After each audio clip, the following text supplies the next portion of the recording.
अगर बात की जाए एयरक्राफ्ट्स की, तो एयरक्राफ्ट्स कई प्रकार के होते हैं। Aeroplanes, jet planes, helicopters, quadcopters etcetera. तो ये जानने से पहले कि एरोप्लेन से स्पेस में क्यों नहीं जा सकते, आइए पहले ये जानते हैं कि एरोप्लेन्स कैसे उड़ते हैं। एरोप्लेन्स में उड़ान भरने के लिए मुख्य रूप से दो चीजें होती है। पहली, एरोप्लेन्स की लंबी चौड़ी विंग जो प्लेन को ऊपर की ओर लिफ्ट करती है, और दूसरा उसका भारी भरकम इंजन जो एरोप्लेन को थ्रस्ट देता है जिससे वो आगे की ओर बढ़ सके। यानी एक प्लेन को उड़ने के लिए मुख्य रूप से दो चीजों की जरूरत होती है। एयर मीडियम जो प्लेन के विंग से टकराकर उसे ऊपर की ओर लिफ्ट कर सके, और ऑक्सीजन जो इंजन को चला सके। ये दोनों ही हमारे एटमॉस्फेयर में मौजूद है। अधिकांश पैसेंजर एरोप्लेन्स में जेट प्रोपल्सन इंजन लगे होते हैं, लेकिन हर एरोप्लेन्स का एक निर्धारित फ्लाइंग एल्टीट्यूड होता है। आमतौर पर कमर्शियल एरोप्लेन्स 45,000 फीट यानी 13 किलोमीटर की ऊंचाई तक ही उड़ते हैं, लेकिन कुछ कॉर्पोरेट जेट्स 51,000 फीट की ऊंचाई तक भी उड़ पाते हैं। लेकिन क्या हम इससे ऊपर नहीं जा सकते? यहाँ सतह पर हमारा एटमॉस्फेयर बहुत डेंस है, लेकिन जैसे जैसे हम सतह से ऊपर की ओर जाते हैं, कम ग्रेविटी के कारण एटमॉस्फेयर पतला और पतला होता जाता है। पतला atmosphere means less air density, यानी कम हवा के पार्टिकल्स और बेहद कम ऑक्सीजन। एयर मॉलिक्यूल्स में कमी यानी एरोप्लेन को ऊपर लिफ्ट करना मुश्किल, और ऑक्सीजन में कमी यानी इंजन्स में फ्यूल को बर्न करने में दिक्कत। इससे इंजन रिक्वायर्ड थ्रस्ट पैदा नहीं कर पाएगी, जिसके कारण एरोप्लेन्स हवा में स्टेबल नहीं रह पाएगा। कार्मन लाइन यानी वो अदृश्य बाउंड्री जो हमारे अर्थ के एटमॉस्फेयर तथा आउटर स्पेस को अलग करता है।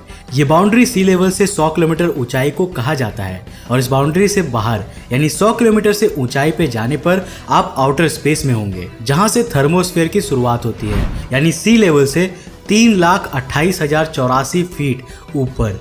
एक कमर्शियल एयरक्राफ्ट इसके आसपास भी नहीं जा सकता, लेकिन कुछ खास तरह के प्लेन्स इससे हाई एल्टीट्यूड तक जा चुके हैं।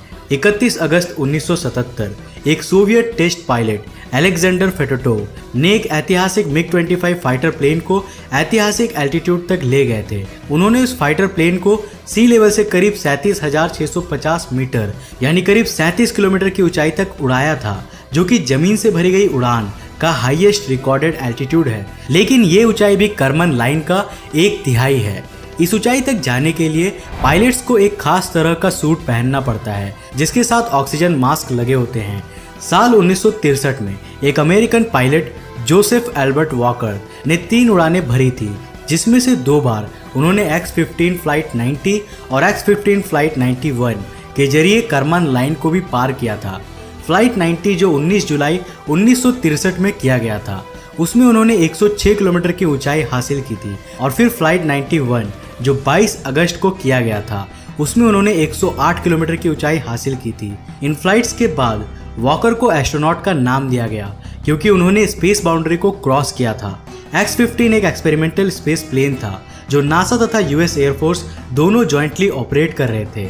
X-15 खास तरह से डिजाइन किए गए प्लेन्स थे, जिनमें रॉकेट इंजन्स लगे होते थे, लेकिन X-15 प्लेन्स को तकरीबन 45,000 फीट की ऊंचाई तक B-52 बॉम्बर प्लेन्स के जरिए कैरी करना पड़ता था, जहां से वे आगे उड़ान भर पाते थे। लेकिन कोई नॉर्मल एरोप्लेन इस ऊंचाई को कभी अचीव नहीं कर सकता, क्योंकि एरोप्लेन्स उड़ान भरने के लिए एटमॉस्फेयर पर डिपेंडेंट होते हैं। इन्हें उड़ने के लिए ऑक्सीजन और एटमॉस्फेयर चाहिए होता है। जैसे जैसे हम ऊंचाई की तरफ बढ़ते हैं, एटमॉस्फेयर पतला होता जाता है। लेकिन आखिर रॉकेट्स कैसे बिना ऑक्सीजन के या एटमॉस्फेयर के स्पेस में चला जाता है? रॉकेट्स के अंदर रॉकेट फ्यूल के साथ साथ उसे बर्न करने के लिए ऑक्सीजन टैंक भी लगे होते हैं। यानी रॉकेट्स फ्यूल को बर्न करने के लिए एटमॉस्फेरिक ऑक्सीजन पर डिपेंड नहीं करता है, इसलिए ये आराम से बिना एटमॉस्फेयर में भी चल पाते हैं और रॉकेट को बूस्ट कर पाते हैं। लेकिन यही खासियत रॉकेट को काफी भारी भरकम बना देता है। किसी भी चीज को पूरी तरह स्पेस में जाने के लिए धरती के एस्केप वेलोसिटी को पार करना होगा। एस्केप वेलोसिटी यानी वो मिनिमम रिक्वायर्ड वेलोसिटी जिसके जरिए अर्थ के ग्रेविटेशनल फील्ड को पार किया जा सके।